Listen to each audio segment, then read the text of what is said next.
গুরুদেব, ওনারা আপনার সাথে এসেছেন, ওনাদেরকে তো আমি ঠিক চিনলাম না। পুরুষোত্তমপুর থেকে এসেছে সব আমার।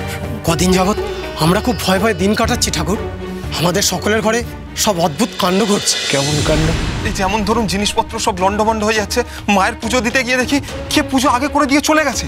কারোর ঘরে আবার সন্ধ্যা প্রদীপ জ্বালাবার আগেই প্রদীপ জ্বলে উঠছে।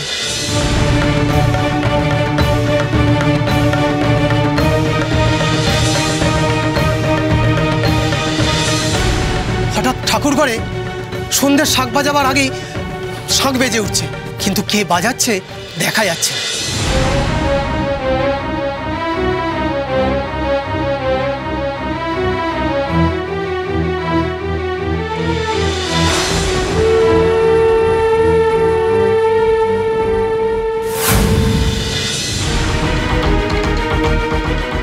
আমাদের বাড়িতে আনাজ কিনে এনে রেখেছি, আমার স্ত্রী স্নান করে এসে দেখে সব সবজি কেটে গুছিয়ে রাখা আছে।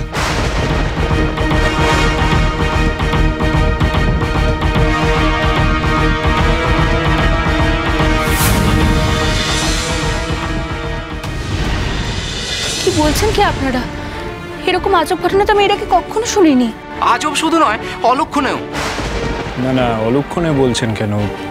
আপনাদের তো কোনো ক্ষতি হয়নি, তাই না? ভালোই তো হয়েছে। হতেও তো পারে ঠাকুর, এই ঘটনাগুলো তো স্বাভাবিক নয়। আমরা খুব ভয়ে ভয়ে আছি ঠাকুর। আপনি একবার আমাদের গ্রামে চলুন ঠাকুর, সব দেখে একটা বিধান দিন। কি বিধান দেব বলুন তো?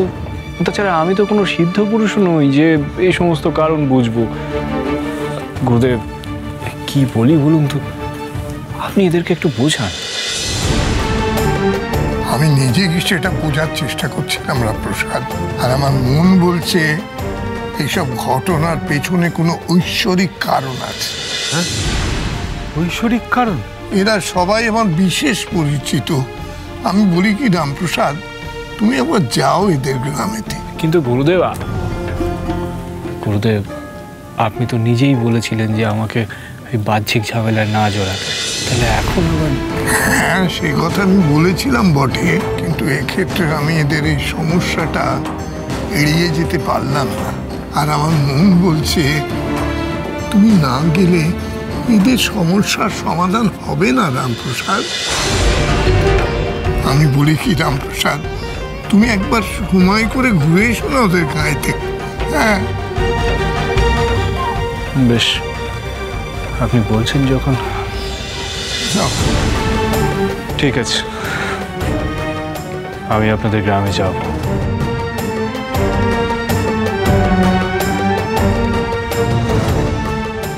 পুরুষোত্তমপুরে।